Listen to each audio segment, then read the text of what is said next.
Welcome to the Spectre Creative Channel. Whether you're a first-time viewer or long-time subscriber, I'm a reasonable Lego facsimile of Scott Knightlick, longtime toy maker and longtime toy collector. One could say I'm a lifetime toy collector. Kind of a lifetime toy maker, too. I used to make toys as a kid.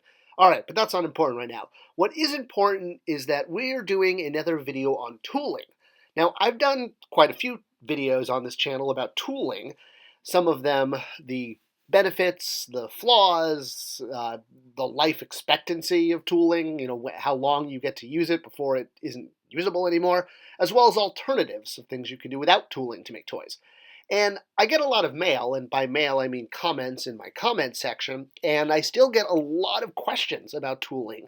The biggest one being, what's the difference between tooling, which is this giant metal thing, and sculpting, which is this giant non-metal thing being hit with a wooden hammer and chisel.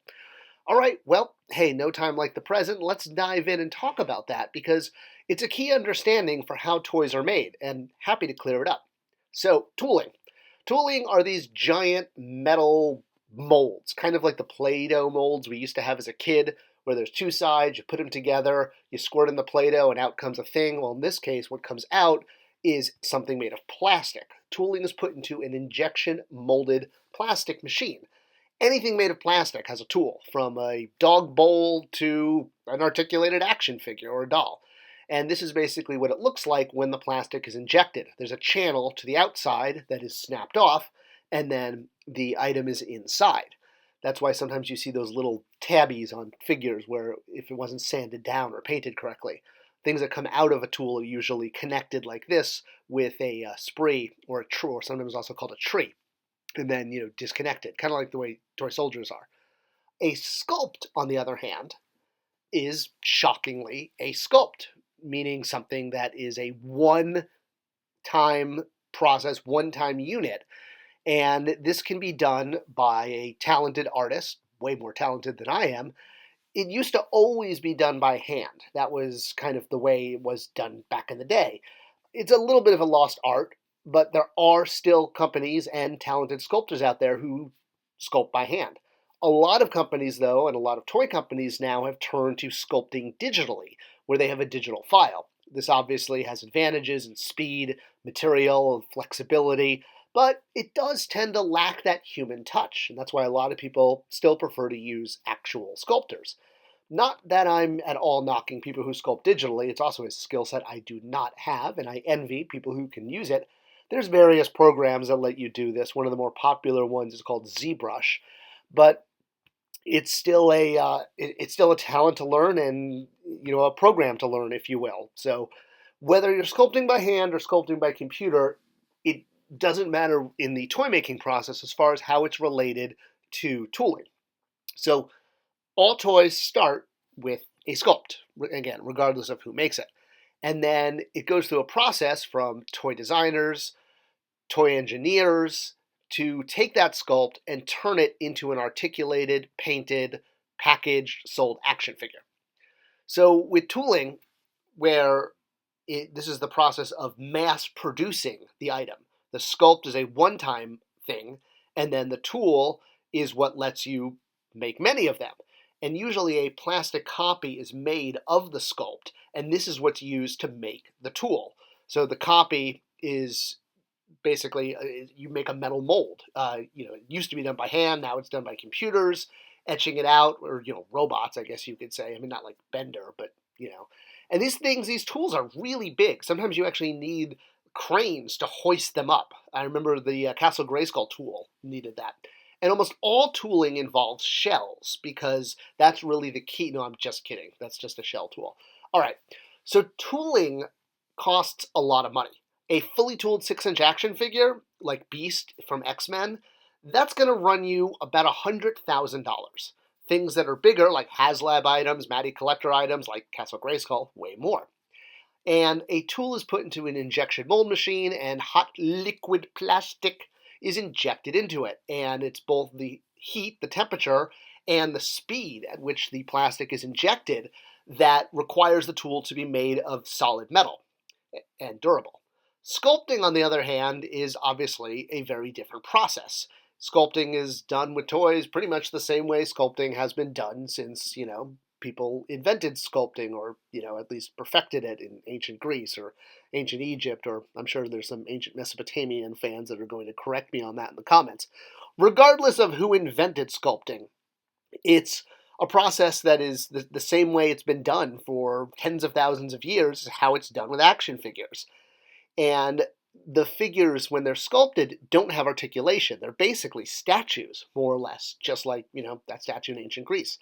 The Four Horsemen, who did DCU Classics, Masters of the Universe Classics, Mythic Legion, they are toy sculptors. They sculpt by hand. So they sculpt action figures, they sculpt playsets. They sculpted Castle Grayskull by hand. So starting off like something like this with clay, and then slowly over time eating away into the clay, just like Michelangelo ate away into marble. And eventually a castle emerges, or a superhero, or a barbarian, or whatever it is that they happen to be sculpting. One of the reasons that we use them a lot at Mattel is because they sculpt by hand. And when you sculpt by hand, the figures come out and they have that extra sense of life that you don't always get when you sculpt digitally. All right, so one thing to draw attention to is when you see figures, or what look like figures at conventions shown to you for the first time, they're statues. They're usually not figures. The telltale way to know whether you're looking at a statue or an action figure is the pins or the joints, if you can see the articulated joints, usually the pinholes, like you can see in Necron there standing behind Green Arrow. Or, of course, if there's an actual production package sample behind the figure, you're obviously looking at production samples and actual action figures, as opposed to a non-articulated sculpt. So here you could say these are sculpts from the Four Horsemen. They look like they have articulation, but they don't. They're held together by pins. So pardon me for using Mighty Spectre once again, but I happen to own a Mighty Spectre sculpt that the Horsemen did for me as a gift, and I'm able to show you how they're held together. So this Spectre that was shown at a convention to get people to, buy him or be excited or be not excited about him is the same as this. It's just this one's painted gold like a statue because they did that for funsies for me. And you can see he's held together by pins. There is no articulation. It looks like he's articulated, but he's not. If you try to move the arms and legs, they will snap apart, usually where the pins are, or they actually break. I've actually had to glue him a few times because small parts fell off over the years. But now he lives in my wife's china cabinet. Don't tell her. So sculpting costs infinitely less. We're talking in the hundreds to the thousands to maybe the tens of thousands, depending on what's being sculpted. So something like the Rancor that was on HasLab that you saw all these images of, that's a sculpt. That is not a tool. So and this sculpt can be painted to look like an action figure, and sometimes the pins can be arranged to make it look like it's articulated. A sculpt starts with a work order, basically a company saying, we want to hire you, Mr. Sculptor or Mr. Digital Sculptor, to create X sculpt of X character that we want to make into a toy. And sculpts, again, are done usually out of clay, and they are done the same process they have been. Sometimes articulation is implied, sometimes it's not. Sometimes the Four Horsemen are really big on implying where the joints are going to go in their sculpts. At this point, the process is completely put on hold, and you do not move forward. You have the sculpt, and you use this as a tool to entice buyers to purchase. And those buyers could range from companies like big box stores or pharmacies, Walgreens, Costco, etc., that purchase toys, or those buyers could be collectors who buy directly. So in the case of HasLab or Matty Collector, they just replace the retailer in the normal sales chain of events, basically. And once the minimum number of buyers, in this case backers, is met, then that yellow light now turns to a green light. So you either have a purchase order from a retailer or you get enough buyers. If you don't get that, you don't get enough buyers or you don't get a retailer interested, well, the item doesn't move forward. But the cost of the sculpt is way, way, way, way less. So it's not a big deal to invest in a sculpt, even as something as big as the Rancor.